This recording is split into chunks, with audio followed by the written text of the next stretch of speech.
I've talked about how US-based social media companies like Twitter and Facebook openly work with the US government to advance US foreign policy, which includes supporting the US-backed anti-government protesters here in Thailand right now.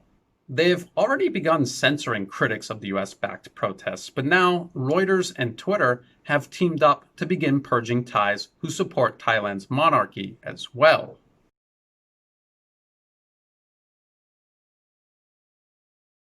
This Reuters article, exclusive, Twitter suspends Thai Royalist account linked to influence campaign.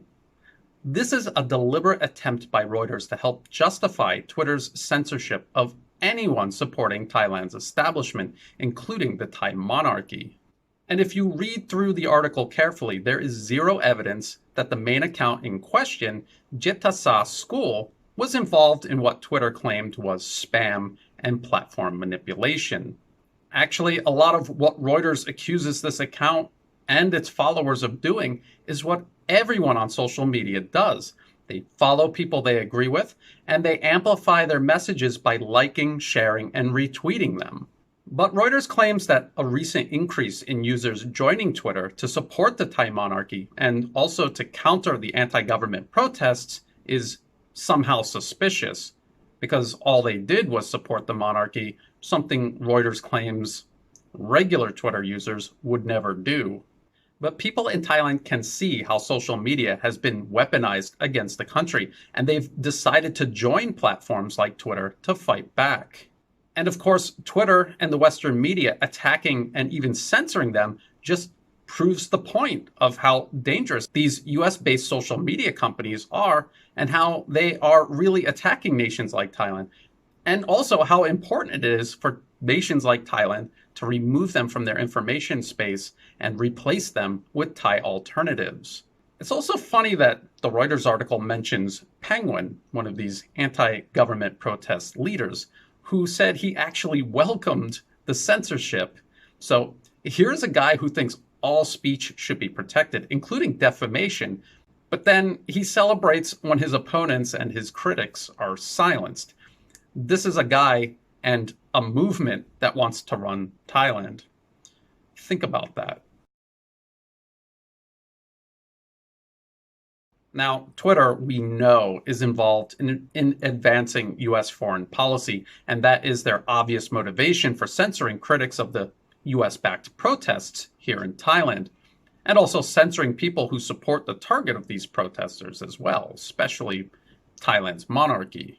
But Reuters is also involved. If you're familiar with the authors of this report, these are people here in Thailand who hide behind journalism to support these anti-government mobs. And that's what this whole article is about. And to show you just how unfair and one-sided Reuters is being, Reuters actually hired an IT company to investigate pro-Thai monarchy accounts for this report of theirs. It's mentioned in the article, and it's a company based in Indonesia called Drone Emprit. Now, what I want to know is, where is the Reuters investigation into the anti-government protesters' presence on social media? That's right, there isn't one, because that's what Reuters does. They do these one-sided stories because they're promoting a political agenda. Reuters set out to justify Twitter's censorship, and they just worked their way backwards by making these vague accusations and connections to do it. Thailand already faces a serious threat on its streets from these violent mobs, but also in Thailand's information space, which at the moment is dominated by US-based social media companies like Facebook and Twitter. These are companies that have clearly sided with the anti-government protesters and the billionaire-led opposition parties behind them.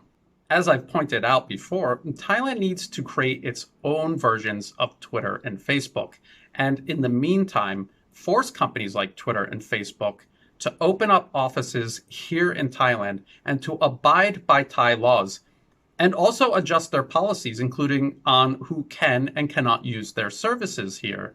As for countering dishonest media like Reuters, Thais need to create and support alternative media that can help tell Thailand's side of the story and hold organizations like Reuters accountable for their manipulation of the public and their constant campaign of disinformation.